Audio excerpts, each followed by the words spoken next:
Hi friends, welcome to our channel.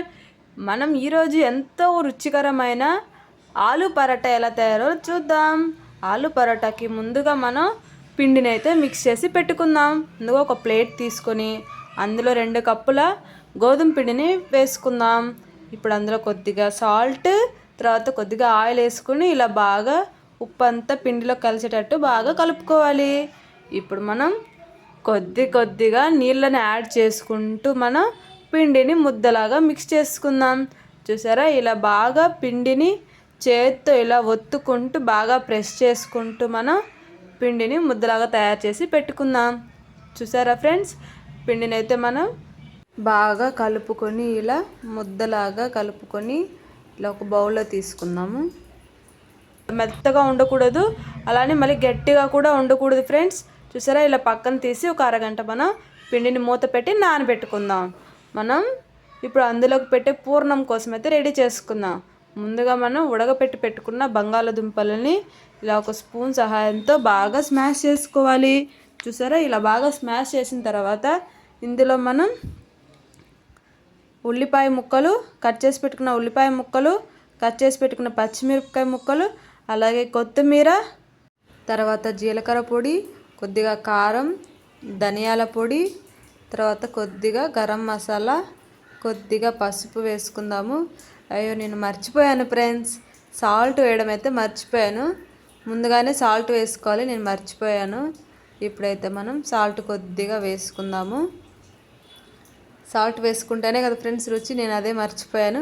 మీరు మర్చిపోకుండా ముందైతే సాల్ట్ వేసుకోండి. ఎందుకంటే మనం ముందుగా చపాతీ పిండి కలుపుకునేటప్పుడు అందులో మనం కొద్దిగా సాల్ట్ అయితే వేసుకున్నాం కదా ఫ్రెండ్స్, కాబట్టి మనం ఎక్కువ వేసుకోకుండా ఇలా కలిపి పక్కన పెట్టుకుందాం. ఇప్పుడు మనం ముందుగా కలిపి పెట్టుకున్న పిండి ముద్దనైతే తీసుకొని ఇలా చాకుతో కానీ చేతితో కానీ ఇలా పీసులుగా మనం తీసుకుందాం. నేనైతే 4 పరోటాలు అయితే చేస్తున్నాను. చూసారా, ఇలా కొద్దిగా ఒక్కొక్క ముద్దని తీసుకొని ఇలా కొద్దిగా ఫ్రెష్ చేసుకుంటూ కొంచెంగా ఇలా దాన్ని అయితే ఒత్తుకోవాలి ఫ్రెండ్స్. చేత్తోనే ఇలా ఒత్తుకుంటూ దీన్ని ఒక రౌండ్గా కొంచెం బౌల్ లాగా ఉండేటట్లయితే మనం చేసుకోవాలి. ఇప్పుడు ఇందులో మనం ముందుగా కలిపి పెట్టుకున్న ఆలు అయితే ఇప్పుడు దీంట్లో వేసుకుందాం. ఆలు వేసుకున్నాం కదా ఫ్రెండ్స్. చూసారా, ఇప్పుడు దీన్ని కూడా ఇలా ఒత్తుకుంటూ బాగా ఫ్రెష్ చేసుకుంటూ మనం ఇలా దాన్ని మనం ముద్దలాగా చేసుకోవాలి. చూసారా, ఇలా కొద్దిగా ఒక చేత్తో ఇలా పిండిని లోపలికి ఒత్తుకుంటూ మరొక చేత్తో ఇలా ముద్దనైతే ఇలా ముద్దలాగా రెడీ చేసుకోవాలి. చూసారా, ఇలా బాగా రెడీ చేసుకున్న తర్వాత దీన్ని మనం ఇప్పుడు పిండిలోకి వేసి పెట్టుకుందాం. ఇప్పుడు ఈ పిండిలోకి వేసి పెట్టుకుంటే కొంచెం గట్టిదనం వస్తుంది ఫ్రెండ్స్. మరీ లూజుగా కాకుండా టైట్గా అయితే ఉండాలి మనకు పూర్ణం.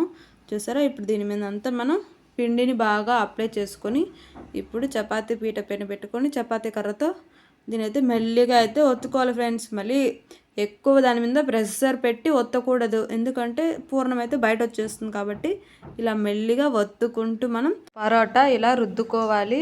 స్టఫింగ్ ఎక్కువ మెత్తగా ఉండకూడదు, అప్పుడే మనకు పరోటా పర్ఫెక్ట్గా వస్తుంది. చూసారా ఫ్రెండ్స్, చాలా నీట్గా అయితే వచ్చింది.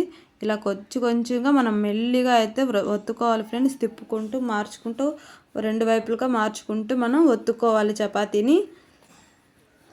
చూసారా, పరోటా అయితే రెడీ అయిపోయింది. ఇప్పుడు మనం ఒక ప్యాన్ తీసుకొని బాగా హీట్ అయిన తర్వాత చపాతీ ప్యాన్ పైన ఇలా వేసుకొని 2 పక్కల బాగా కాలిన తర్వాత మనం ఆయిల్ అప్లై చేసుకోవాలి ఫ్రెండ్స్. ముందే ఆయిల్ అప్లై చేయకూడదు. చూసారా, ఇలా 2 పక్కల కొంచెం బాగా కాలిన తర్వాత ఇప్పుడు మనం దీనిపైన ఒకవైపు నెయ్యితో కానీ ఆయిల్తో కానీ ఫ్రై చేసుకోవచ్చు ఫ్రెండ్స్. నేనైతే ఆయిల్తో అయితే దీన్ని కాల్చుకుంటున్నాను. చూసారా, ఇలా 2 వైపులో తిప్పుకుంటూ ఆయిల్ అప్లై చేసుకుంటూ మనం మీడియం ఫ్లేమ్లో పెట్టుకొని మనం దీన్ని అయితే కాల్చుకోవాలి ఫ్రెండ్స్, పరోటానైతే. చూసారా, పరోటా ఎంత బాగా కాలిందో.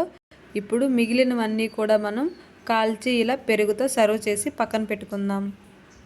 ఇది వచ్చి కాంబినేషన్ పికిల్తో కానీ పెరుగు పచ్చడితో కానీ తింటాము. చాలా అంటే చాలా రుచిగా ఉంటుంది ఫ్రెండ్స్. ఈ వీడియో మీకు నచ్చినట్లయితే లైక్ చేసి షేర్ చేసి సబ్స్క్రైబ్ చేసుకోండి ఫ్రెండ్స్.